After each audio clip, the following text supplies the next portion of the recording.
টি-20 বিশ্বকাপের ভেন্যু পরিবর্তন ইস্যুতে বাংলাদেশ ক্রিকেট বোর্ডের সঙ্গে আলোচনা করতে ঢাকায় এসেছেন আইসিসি প্রতিনিধি। আজ বিকেলে এক দফা আলোচনা হওয়ার কথা রয়েছে দুই পক্ষের মধ্যে। তবে গতকাল দিনভর গুঞ্জন ছিল আইসিসি প্রতিনিধি দলের দ্বিতীয় সদস্য ভারতীয় হওয়ায় তার ভিসা দেয়নি বাংলাদেশ সরকার। তবে সেই সূত্রের খবর, সেই কর্মকর্তারও ভিসা হয়ে গেছে, যদিও দেরিতে হওয়ায় আজ রাতে ঢাকায় এসে পৌঁছাবেন তিনি। সেক্ষেত্রে রোববার আরেক দফা বিসিবি এবং ক্রীড়া মন্ত্রণালয়ের সঙ্গে বৈঠক হবে আইসিসির দুই প্রতিনিধির। ধারণা করা হচ্ছে সেই বৈঠক থেকেই চূড়ান্ত হবে বাংলাদেশের টি-20 বিশ্বকাপ ভাগ্য। বৈঠকে আইসিসির পক্ষ থেকে ভারতে খেলতে যাওয়ার বিষয়ে রাজি করানোর চেষ্টা করা হবে বাংলাদেশকে। পূর্ণ নিরাপত্তা পরিকল্পনাও জমা দেওয়া হবে বিসিবি এবং মন্ত্রণালয়ের কাছে। কিন্তু এই ইস্যুতে নিজেদের সিদ্ধান্ত বদলানো হবে না বলে সাফ জানিয়ে দিয়েছে বাংলাদেশ। এই মুহূর্তে বিসিবিতে আছেন রিপোর্টার তামিম হোসেন। সবশেষ খবর জানতে সরাসরি যুক্ত হচ্ছি তার সঙ্গে।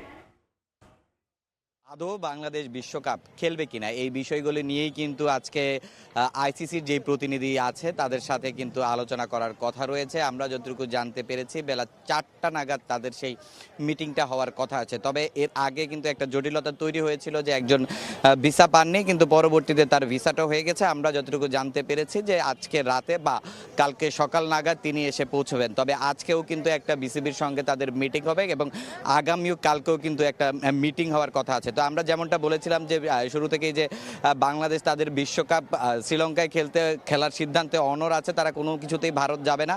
তাদের বোঝাতেই কিন্তু আসলে আইসিসি প্রতিনিধিরা বাংলাদেশে এসেছে এবং তারা কিন্তু আসলে বাংলাদেশকে বোঝানোর চেষ্টা করবে। কিন্তু বাংলাদেশ আসলে যেই সিদ্ধান্তটা আগেই নিয়ে ফেলেছে যে তারা আসলে কোনো কিছুতেই ভারত যাবে না, সেখানেই থাকবে। এবং আমরা যতটুকু জানতে পেরেছি মৌখিকভাবে হয়তো বা আইসিসিও একটা সম্মতি বিসিবিকে দিয়েছে বা ইতিবাচক ইঙ্গিত দিয়েছে, যার কারণেই কিন্তু আইসিসি প্রতিনিধিরা বাংলাদেশে এসেছে।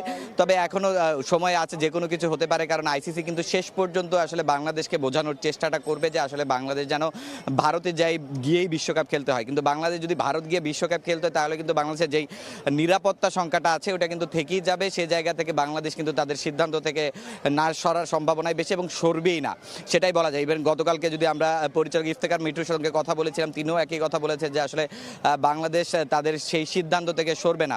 তবে বাংলাদেশকে বোঝাতে চাইবে আইসিসি, কিন্তু সেই বোঝানোটা আসলে কতটা কাজে আসে।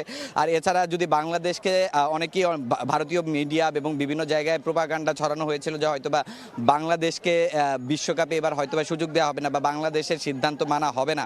কিন্তু ওই রকম হলে আইসিসি প্রতিনিধিরা কিন্তু বাংলাদেশে আসতো না এবং বাংলাদেশকে বোঝাতো না।